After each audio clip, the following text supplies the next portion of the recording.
this lovely little drop called Prince Rupert's drop. Other names exist for it: Batavian tears, Dutch tears. These drops have been around for more than 400 years, and they first evoked interest because of some of their very curious properties. You can take this nice little drop and hammer it on the head with a common hammer. You will find that the drop is perfectly resistant against fracture. On the other hand, if you snip the tail off, this whole thing will shatter into powder with a little pop noise.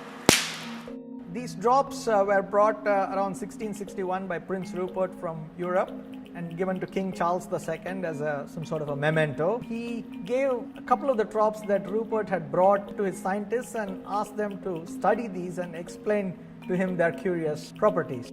High-speed photography was critical for explaining the explosive disintegration. In terms of why they withstand hammer blows, that required measurement of the stresses in the drops. And making measurements in objects of such complicated geometry requires a special type of photoelasticity called integrated photoelasticity that was pioneered by Professor Hillar Aben in Tallinn in Estonia. The very strong nature of the drops in the head is due to the large compressive stresses, and these stresses are much higher than have been measured in other types of glass blocks and glass plates and so on.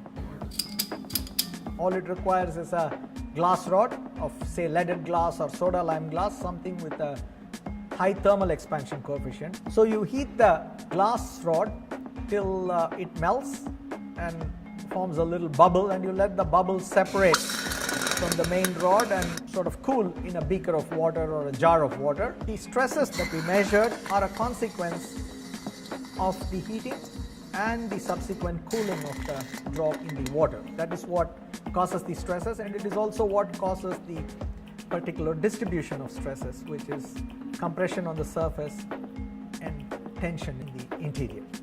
Compression is good as a means of resistance against cracking.